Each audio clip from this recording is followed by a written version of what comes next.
I'm Dr. Jordan B. Peterson. Clean up your damn room. Stand up straight with your shoulders back and listen to the Patrick Coffin Show. Welcome to the show. There are few topics in the world and in the church more controversial than homosexuality, how to understand same-sex attraction and behavior in light of the gospel and the teaching of the Catholic Church. Today we're going to talk about it head on with my good friend Father Mike Schmitz, author of this fine book, Made for Love, Same-Sex Attractions and the Catholic Church. Coming up straight ahead on the Patrick Coffin Show.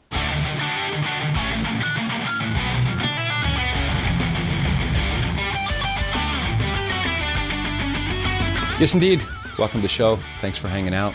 Father Mike Schmitz is the Director of Youth and Young Adult Ministry for the Diocese of Duluth. He's also the chaplain for the Newman Center at the University of Minnesota, Duluth.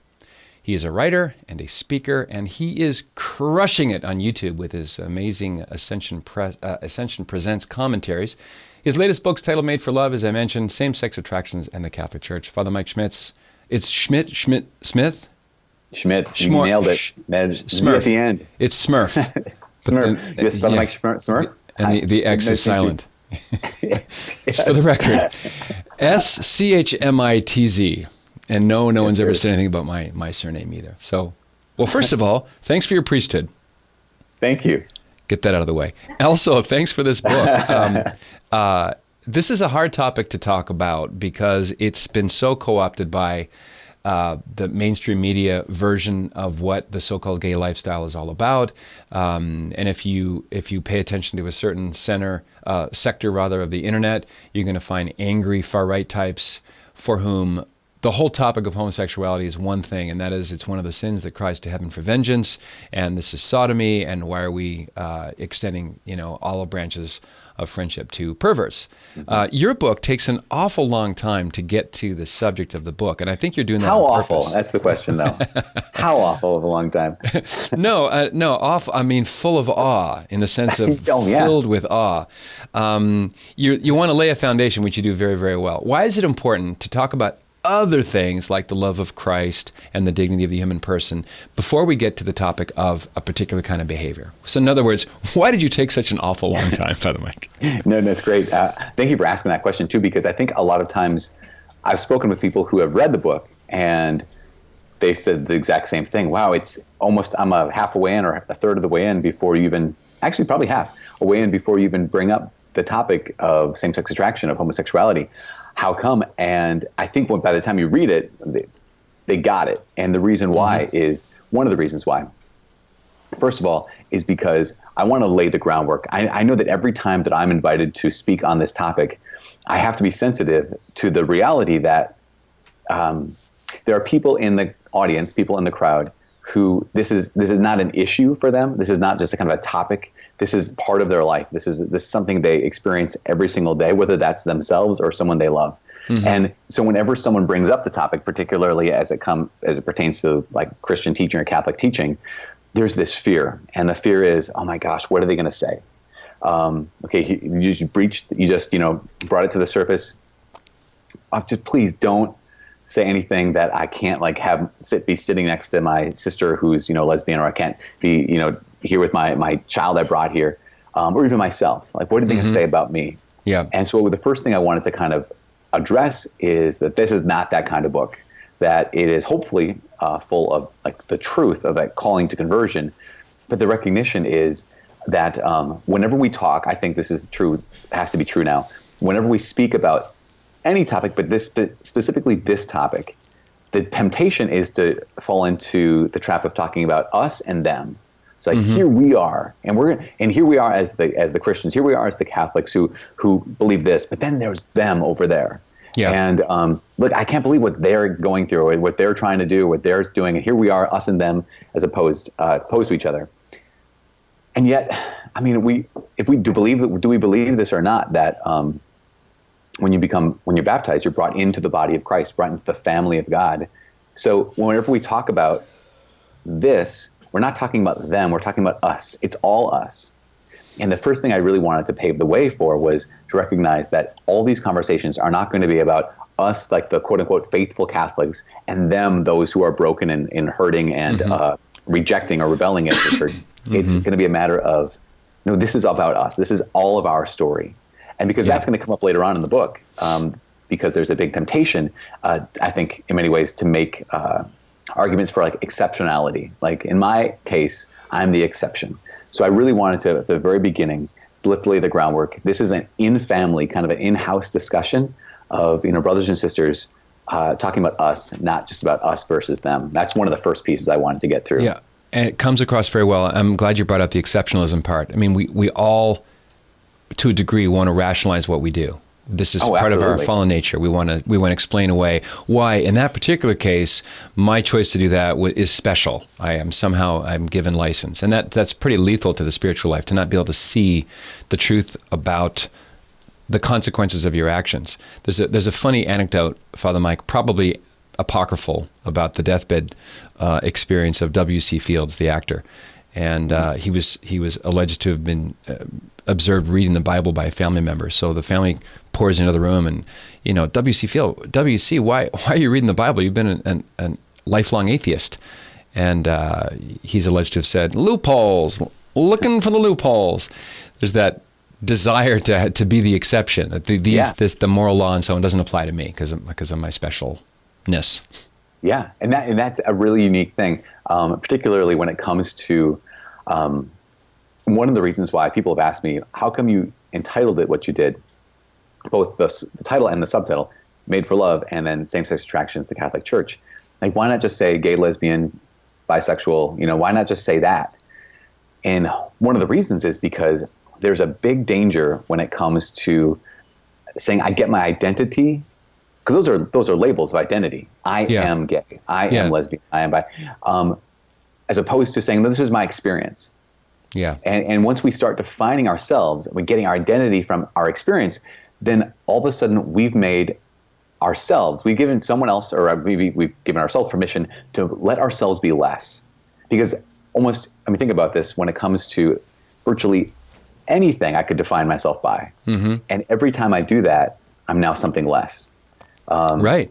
And so one of the calls, I think, in all of this is to be able to say, well, actually, you're something more. You're actually made for love, for more than just this maybe like pseudo identity or a less than identity. It's part of your experience. I'm not going to argue that. And it's a powerful and important part of your experience, but I don't think it's powerful enough or important enough to be your identity. To like say, this sums up who I am or what I am. Yeah. That am thing is key. I've nicknamed it the satanic am, because what you're doing is you're taking the first word of the sentence, right? First person singular, I. That's the powerful word right there, I. Yeah. The word that comes after am is very important. So if I am a smoker, a thief, a saint, it all conditions the very first word. So if people are willing to identify themselves with their sexual behavior or their past sexual experience, that's really selling themselves short. That's the message here. Really, that's all. I mean, I am a Supreme Court judge. I am a World Series champion. That's still less than what we're called to do. Yeah. Well, and that's the sense is, if you talk to anyone else, if they were to define themselves by a part of their story or part of their history, that's one of the things we go into in the book, is that that we all have experiences, and some of those experiences are big highs. Yeah. And some of those experiences are incredibly painful lows, what people have done to us. That's the temptation I think a lot of us face too, is to define ourselves either by our strengths or to define ourselves by our weaknesses. And so I define myself by, I'm a Supreme Court judge. That's who I am. Look how successful, powerful, whatever I think that means. Yeah. And so I define myself by my strength, or I say, I was abused when I was a child. And so that's what defines me now. Yeah, I'm a victim. I'm a victim. Or even like the consequence of that, which is oftentimes I'm worthless, or I'm not worthy of love, those kinds of things. Yeah, or I have no power. Yeah, exactly. Yeah. And so what you want to try to do in all of this is, it's funny because I work on the college campus, and virtually every one of our students, when it comes to a lot of them volunteer at health centers in the area. Mm-hmm. So we have a lot of hospitals, a lot of nursing homes, a lot of group homes. And one of the first things they teach all of them is, hey, you guys, we want you to use person-first language. So this isn't the cancer patient. This is Mr. Johnson who has cancer. Yeah, it's not the Down syndrome Peter.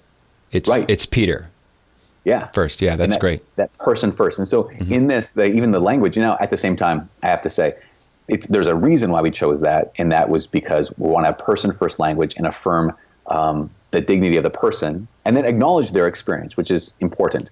But I did, throughout the book, at various times, want to include the terms that people do use for themselves, for gay, lesbian, bisexual, whatever. Because I gave a talk on a college campus, I don't know, a couple years ago, and one of the young men came up to me afterwards, and he was really open to the talk, and he himself experienced same-sex attraction, and he's also desires to be faithful Catholic man. Mm-hmm. And he said, Father Mike, I appreciate you coming here, but why did you have to, on the flyers, the posters, say something like the Catholic Church and same-sex attraction? Why not use the language that he says, I have a lot of friends who didn't come to the talk because you didn't use the word gay. And so that really kind of, I still acknowledge the value of using person-first language and making a distinction between one's experience and their identity. But it also kind of opened me up to recognize that really, to respect someone at times, I can step away from my principle in some ways to be able to say, I can allow this. I mean, I'm not going to argue with you every time, you identify as gay, lesbian, bisexual, or whatever. I can let it go because that wasn't the point. The point is you want me to respect you. And that's a huge thing when it comes to conversations, respect. Yeah. I agree. It's easy to slip into shorthand: gay, lesbian, bisexual, transgender. Although I understand there's some controversy about the T part. Some of the T's don't like to be part of the LGB, and some of the LGBs don't like it all kind of cobbled together. But don't worry, because 2 years from now it'll be a different alphabet soup combination. But why? This is a very important question. This is going to the heart of what you said earlier about the amness, right? Say, I am this thing, identifying yourself with a past experience or with an inclination or with a behavior. Why doesn't the Catholic Church ever use these terms, gay, lesbian, bisexual, in her teaching documents?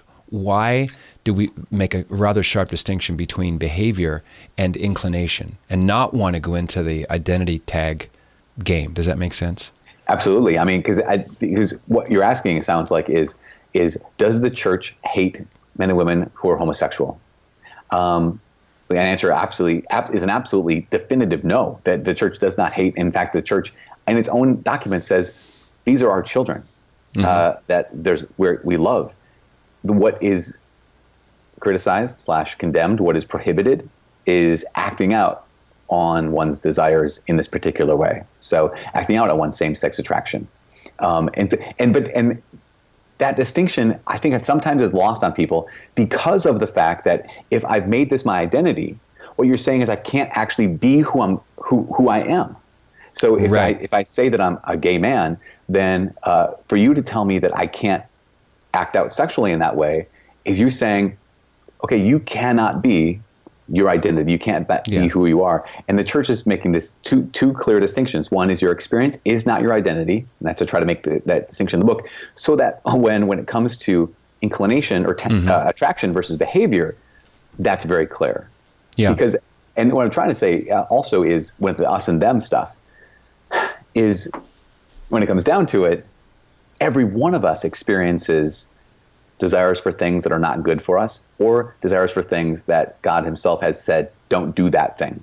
Mm-hmm. So every one of us is made for truth. Like, we're made to walk in the truth, to live in the truth, to speak the truth.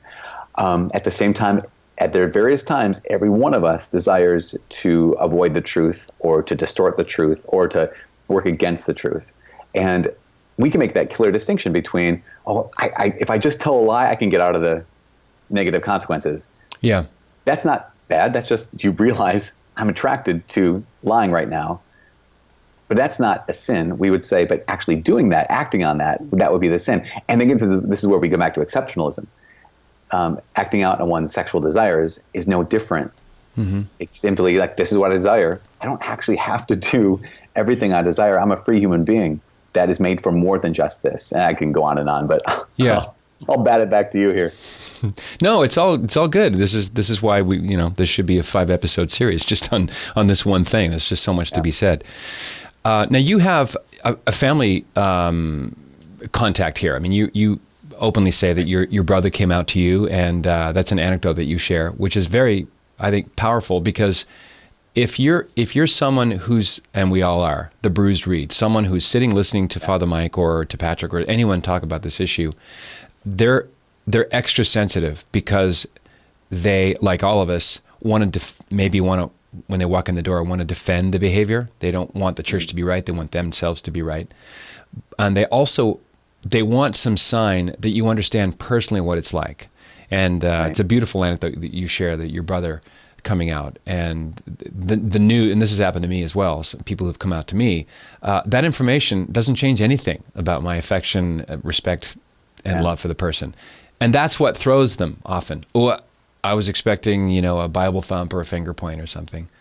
So just a little bit of what that was like as a family member to whom that was disclosed.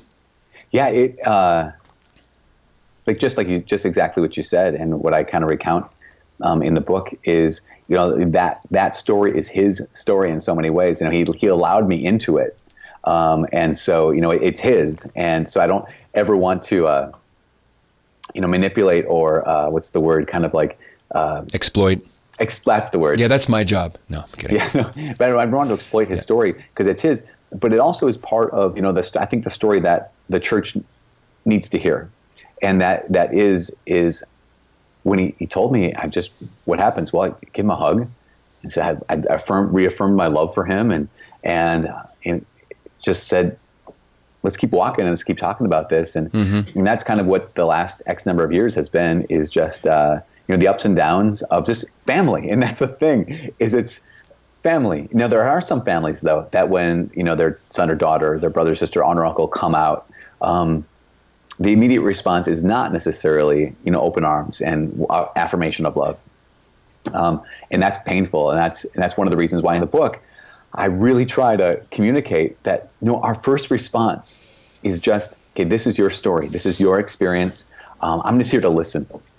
You probably already know what I believe, because he'd been coming to Mass with me. He was he's on campus for a long time where I was, and so this wasn't anything new. He'd heard me give homilies on this topic, and so it wasn't anything new. That's why at that moment was not the moment to be like, well, Catechism, says, or Romans 1 says. This is the moment of saying your big question, probably on your heart, because it'd be the question on my heart.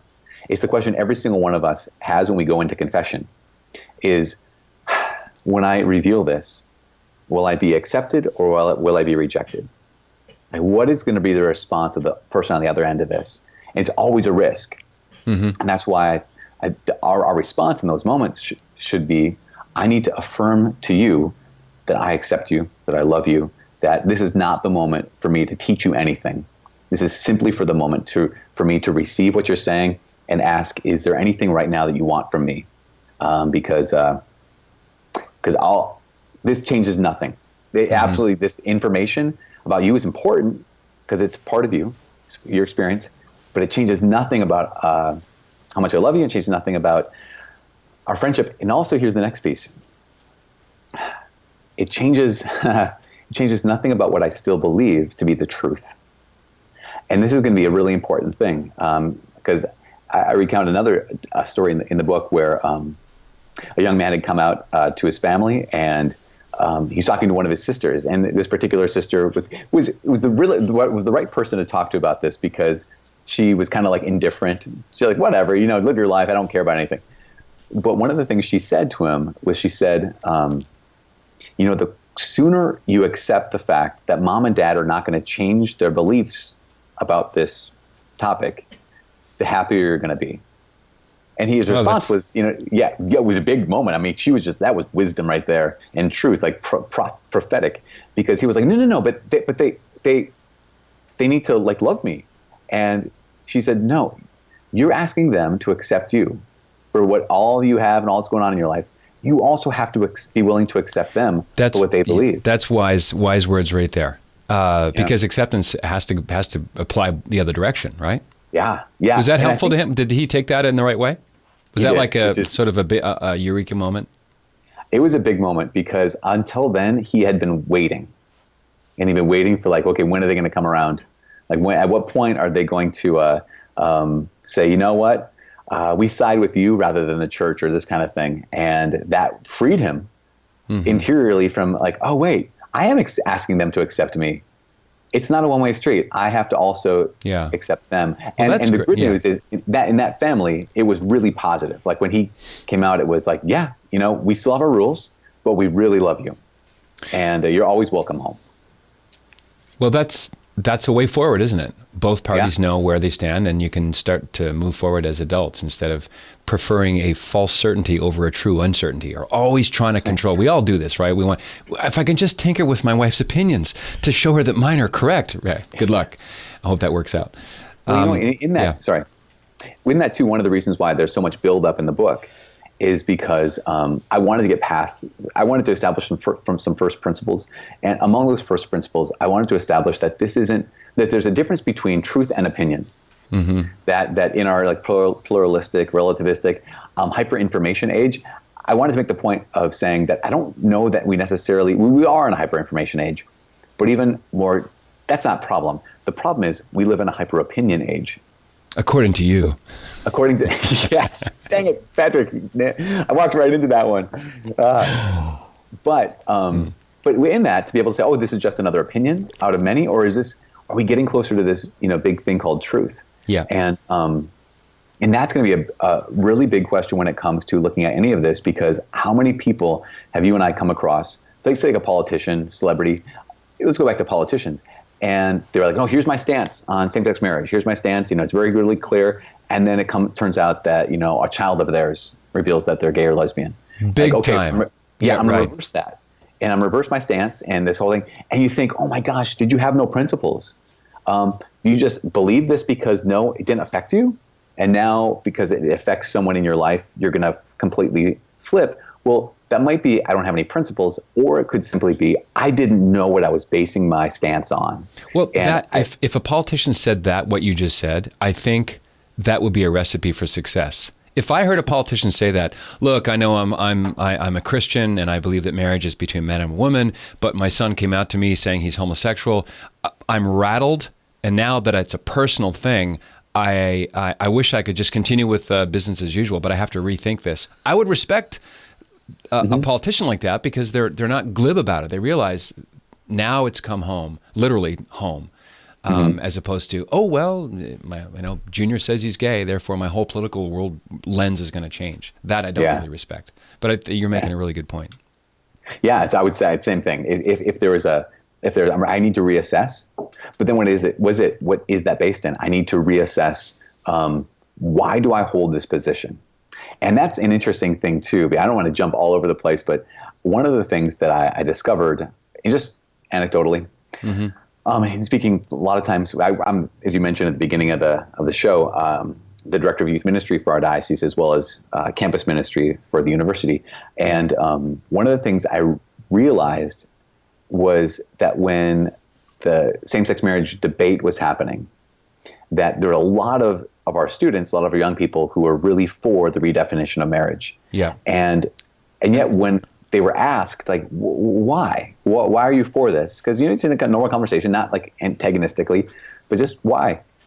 The only response I could get, and one of the only responses I've ever gotten from a certain kind of demographic has been, well, the idea that they can't get married makes me really sad. Yeah, feelings. Yeah. Because feelings. Because feelings, yeah. And so that sense of being able to say, oh, then we really need to, again, go back to the beginning and ask, is there such a thing as truth?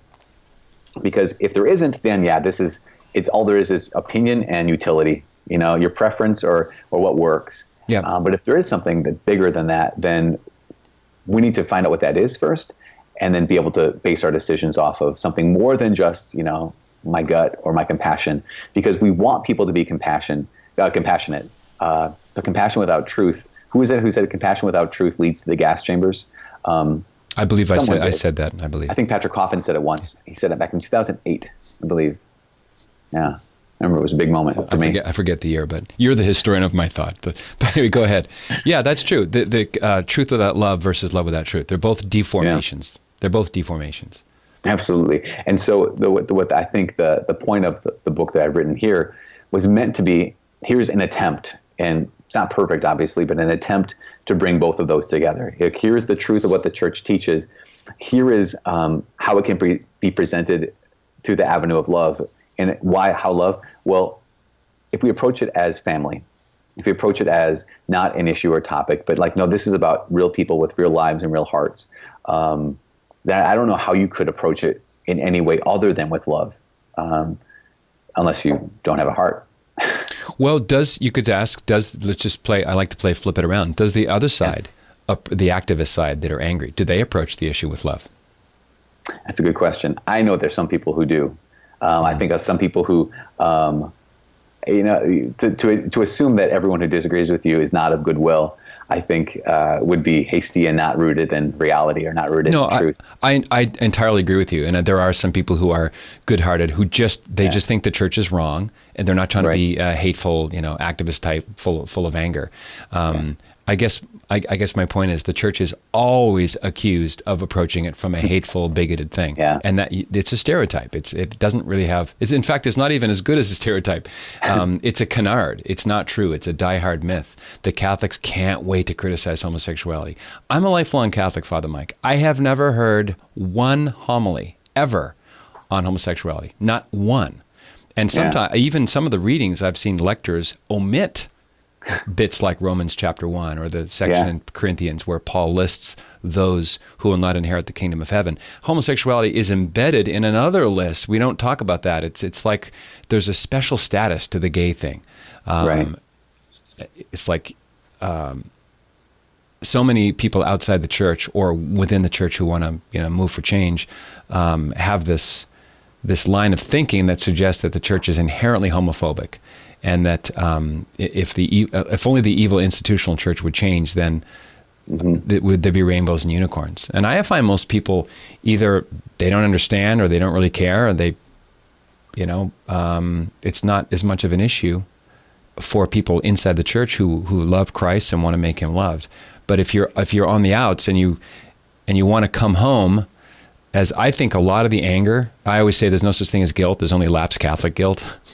A lot of the anger that some people feel while still identifying as Catholic is there's something wrong. They want to smooth out a wrinkle. They're not happy being the outsider. They want to be at home around the hearth and the crackling fire, but they feel divided. And our goal, I guess the point of your book, among many, is that we have to lead with kindness and speak with kindness and follow up with kindness. So they know the doors, irrespective of whether the views are going to change, the door is always open. And there's something, one of the things I try to get into the book as well is kind of into the mind or into the heart, the experience of someone who experiences same-sex attraction and is raised in the church. Because I think that there is an underlying fear of rejection, as I mentioned before, or there is sometimes there is a on the surface rejection. I mean, an actual external or overt way of rejection. And so then, think of, was it Erik Erikson talks about the hierarchy, or not, that's Maslow hierarchy of needs, but like Erik Erikson talking about development, and one of the first stages is this, intimacy versus like isolation, and that acceptance versus rejection. And if I see myself as someone who's either rejected because I know what I'm feeling, and people have actually rejected me, or I am constantly in under the threat of rejection. Because if you found this out about me, you wouldn't love me. And that's actually talking with some people and in preparing for the book. That was their story. I remember talking with a mom who said that her son, like in high school and even in college a little bit, she talked about, he'd be just, crying alone. And she would, what's going on? And he would say, well, no one loves me, Mom. No one, I don't have any friends. And she would like, why are you kidding me? You have all these friends, all these people love you. And like named off all like his gifts and all these things. And and look, you're all family. We all love you. And he said these words, he said, but if you really knew me, you wouldn't love me. If you knew this thing about me, you wouldn't love me. And to think, okay, if I'm walking through life like that, every time I go to Mass, and here's the reading. Every time I go to Mass, and even someone mentions the thing that I'm most, hidden about, because if you found this out about me, this was my thing, then I stand in constant need of rejection. That also explains in some ways for me when people come out. A lot of times they come out hard. you come out strong, like kind of this sense of like, okay, so because there's a release that happens, like, okay, you mean the rainbow equivalent of "I am woman, hear me roar"? kind of, and because there's a relief, like, okay, fine, and a lot of times I've met this group of people, this demographic of people who are like immediately embracing me, and the way they're embracing me is different than the way my family embraces me in this. Or the church embraces me in this, because they're embracing me and saying, hooray, you've discovered and you're finally willing to admit who you are. Whereas the church and your family might be saying, we still love you, but there's some things that are off limits. That's not the experience isn't the same. That can still feel like rejection. Sure, because there's a but inserted there. The other, the rainbow gay Christian crowd, there's no but there. It's just, we love you, and you found your true self, and this is your deepest, and that's, you're just laying your hand on something extremely important. The acceptance that someone who comes out to family members who are serious Christians versus the acceptance that they find in the so-called gay community and gay-friendly churches, which is going to be more attractive? The one with the string attached, or the one that's just love bomb you with affirmation? Yeah. Father Mike, let me ask you this. I'm not asking for proportion, because you can't. There's no magical soul reading apparatus, but if you read the Catechism, the treatment on homosexuality, which, as you point out, it's only 1 or 2 paragraphs, and if you have an understanding of 3? Yep, 3. Yeah. Okay, 3. See, that's why I'm just the host, you're the guest. If the behavior is immoral under a natural law analysis, not just because there's some biblical data that points to this reality, then I'm wondering in what % of the time the anticipated rejection of someone before they come out to a family member is actually projection. That they, at some level, they know what they're doing is wrong. Right. And they imagine that if they disclose it, the intuition they have about its wrongness will be revealed and will come back as another layer of guilt, the guilt that they already have. Because what sparks this is footage, it's kind of disturbing footage on YouTube of a group of pro-life activists. I want to say it's in Seattle, and they stop off at a coffee shop, and they've got some pro-life literature. And the manager comes out and starts out of proportion, angrily screaming at them to get the blink out of his shop. And he says, "I'm gay, and don't you?" I mean, he wants them to affirm him, and he says the most blasphemous things about our Lord. And I'm thinking, why is your anger out of proportion to these lovely, 20-something Christians? And I wonder how much projection is at work. Does that make sense? It's a long-winded way of getting it. No, it does make sense. I wonder. I'm not sure. As you mentioned at the beginning, like it'd be anecdotal, or I'd be guessing a lot of that. But I would say that what I know from my own self is I'm no stranger to sin in my own life. I'm a sinner, and when someone touches on something that like I have like fallen into, or I'm ashamed of, or I'm guilty of, there's a sense of, okay, that's a little too close to home, and the temptation is to respond with defensiveness. Temptation is to respond with anger, or with this kind of justifying myself. Yes, self-assertion, right. That's the big thing, And so again, this is where it's not an us and them thing. It's like, yes, that's what we do, isn't it? And I think that as often as we communicate this, the reason why you can even understand that, or we can understand the scenario you just gave, is because we're like, oh yeah, I see that in myself too. Sure, like, of course, absolutely. That's a good caveat. Yeah, I identify it. I don't want my sins to be called sins. Yeah. Just self-expression. Right. Well, then, and also just like, well, what if I can't do this? Are you telling me that I have to be alone the rest of my life? Are you telling me that I have to just like, well, too bad, it's all the dice for you. I don't know. Good luck. And because that's a lot of times what I'll get in some of the interviews, I'm doing with them about the book is, it doesn't actually, the last man I had an interview with, he said, doesn't it just seem cruel though seems so cruel to tell people that they can't. He was a married man. He'd been married to his wife a long time. And it just seems so cruel to say that you can't have this love. And I wanted to direct him back to the title that's actually made for love, and point out something that I try to claim in the book, which is, John Paul II, as you know, he is the one who said, we're Man cannot live without love. Without love, he remains a being incomprehensible to himself. His life remains senseless if he does not know love, experience love, and become a gift of love. And so what we've done in our culture, though, is we've taken that word love, which is a big, profound meaning, and we've reduced the love to romantic love. Yeah. And which is so much more than romantic love, but we've reduced it to romantic love. And then we've reduced romantic love to sex, or the sexual act. And so when John Paul says man cannot live without love, he's a being incomprehensible to himself. What sometimes our postmodern ears hear is man cannot live without sex. Without sex, he's a being incomprehensible to himself. He cannot know. And so exactly right. Yeah. That would seem cruel, to tell someone that, no, you can't know love, because we're only saying no to this one particular expression. It's an important expression, but it's only one particular kind of expression of love. And every other expression, virtually every other expression, is wide open.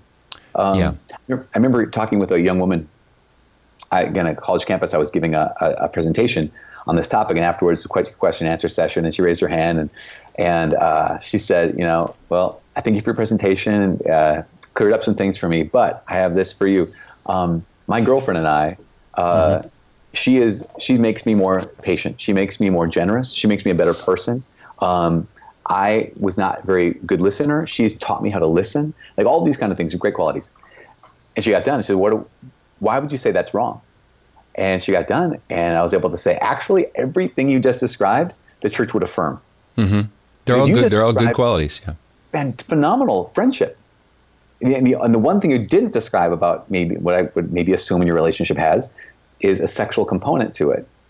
And that one thing you didn't describe is the thing that the church would say, yeah, that's a misuse of that. The other things, that's incredible. Patient, you have to be more patient, more generous, more kind, all those things. Yeah. That sounds like a great philia love, friendship love, that's far beyond, in value in some ways, erotic love. And the church would affirm everything about that. And that's one of the things I think that I like to I like to highlight, is that there are five dozen things in same-sex relationships that the church could completely affirm. Things are good in themselves. Yeah, same things that we would affirm in heterosexual relationships or in philia, whatever. One of the things I shouldn't have used the word awfully. No, I'm self-flagellating. In your brilliantly extended laying of the foundation, which moved me beyond words. In the first third of the book, you talk about the schizoid, that's my word, and when I was reading it, the schizoid attitude that our culture has towards sex in general. On the one hand, we now have this hashtag #MeToo movement after the fall of Harvey Weinstein, and all the public sexual predators have come down, and that the kind of the lid's been blown off in a new way, at least for the mainstream media cycle. And so something sexual that's misused is elevated. It's like genocide, and this social media driven frenzy against it. And I'm just saying that that's the fact. There's something particularly heinous about a sexual crime. It taps into something really profound about the human person, as you point out in the book. On the other hand, the same culture wants to treat sex as it's just an exchange of pleasurable, it's no big deal. Right, it's just a game of backgammon. Well, pick one, Yeah, which one is it? Yeah. Is it our actual guttural response to the misuse or abuse of someone in a sexual way, or is it no big deal? Yeah. Because we don't, think about, well, at least in our culture in the West, you mentioned rape. And it's very common, and I think some would say, castration, as a punishment that fits the crime. Like, you know what? Just, that's what you should do. But you say, someone stole something. You don't say amputation. And why? I don't think it's necessarily a double standard. I think the nature of the crime is significantly different enough that you recognize that there's a difference between, even you say, well, it's because they stole something and they didn't hurt anyone. Okay, how about this? Assault versus sexual assault. Right. Assault is like, that's bad. That person misused their strength. Sexual assault is like, way worse. And that is true. So then how do we try to convince ourselves the rest of the day that it's no big deal? Yeah, like you said. Yep. Which scenario? Let me back into it a different way, because we're dealing with how to understand it and how to accept people without accepting behavior, with balancing truth and love. The next layer out from that center bullseye have to do with questions of family gatherings. And do you let gay Uncle Fred bring his lover to a wedding with their children, and where questions will be asked? Is there a template recommendation, or is it really something that's so based in those particular relationships? Because I think you can make a case that a same-sex couple should not necessarily be invited to an event where it's going to scandalize or confuse children, or where an adult context might be right. different. Yeah, I think any parent's first responsibility is to the protection and right raising of their child. And so if any parent, if there's a TV show on that they say, this isn't actually helpful for my child's formation, for their soul, you would say, well, we're going to change the channel. And similarly, when it comes to certain events, that you'd be able to say, this would be, I know my child would ask questions about this. My child would not be able to understand this right now. Versus you'd say, okay, yep, Uncle Henry and his boyfriend Phil are going to be there. The partner Phil are going to be there. And, our kids understand, or they're too young to understand. So that kind of sense of it's just Uncle Henry and Phil, who, I don't know, whatever. There's that prudential kind of decision making, I think, that has to happen. One of the things that I remember hearing, it's variation of what Father John Harvey had once said. The founder of Courage, right? Founder of Courage. That I remember going to a talk of his when I was in seminary, and as I recall it, someone was asking the question, so if my son George is coming home for Thanksgiving and he wants to bring his boyfriend Robert, do we let him? And some people are like, well, no, you can't. And Father Harvey's recommendation at the time, and other people have criticized it, because it's complex, right? Like you said, it's a prudential decision. His point was he knew enough men and women who had been so rejected by their families that the only quote unquote family they could find was the lifestyle. And then when they realized the lifestyle didn't lead anywhere, that it didn't lead to a wholeness, didn't lead to real freedom, didn't lead to necessarily real love, they wanted to leave, but they had nowhere to go because right. The family kind of closed the walls. The prodigal son with no dad waiting at the doorstep. Exactly. So Father Harvey at this talk, he had said, let your son come home. If he needs to bring Robert, let him bring Robert. They sleep in different rooms. We ask that they don't have, public displays of affection around the family. And that seems to be reasonable. Yes, please come. If you need to bring someone significant home, if Robert was your college roommate, yeah, come on, whatever, no big deal in that sense. As long as, again, we just ask that you keep in mind the innocence of your nieces and nephews. Sure. Keep in mind the innocence of your little brothers and sisters. And that seems to be a fair exchange if the person can do it. One of the things we found is so interesting, and again, there's a little anecdote from my own. At one point, a family member brought someone home. And again, the same kind of rules that every one of us had, which was, no PDA here and no... You can't sing. No, you can't sing. Village People. Those are the rules we all have. None of us could do that. But so it was also during 2012 when Minnesota had a debate about same-sex marriage, and so a lot of lawn signs all over the state of Minnesota. Some for the redefinition of marriage, and for for the keeping of it. For, against, yes, no, right. Yep. And this man, as they were driving away from my parents' house, with where we all were for 4th of July or whatever it was. He was like, I'm worked up, how come? He said, because we just spent this great weekend with your family who clearly love you and love me. And yet they have that lawn sign that says they don't want the redefinition of marriage to happen. And there was this cognitive dissonance that was really, really good.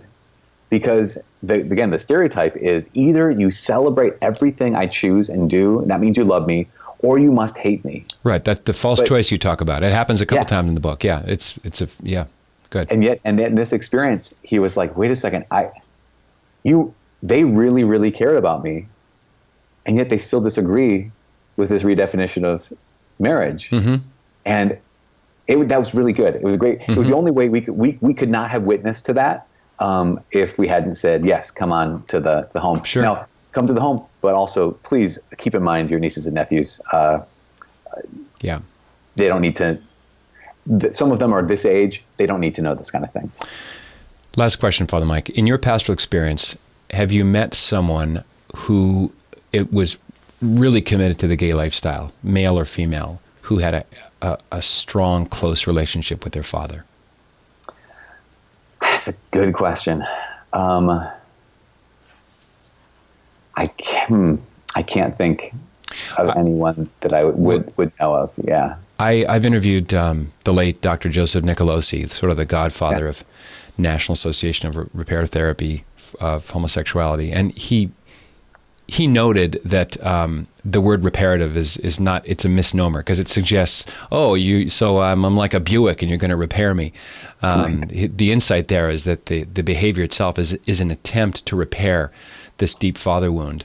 And I asked him the same question because he dealt with clients from the gay community for 30 years. And he said, the answer is zero. I have never met a single client whose relationship with their dad was really close and salient and daily. I mean, every father's imperfect, but that seems to be one more outgrowth or bad fruit of this crisis of masculinity, which is why I keep talking about it on my show. The presence of the father, it's behind every school shooter story. It's on back of so many abortion stories and sexual assault and drug addiction and depression, this absent father or abusive father syndrome.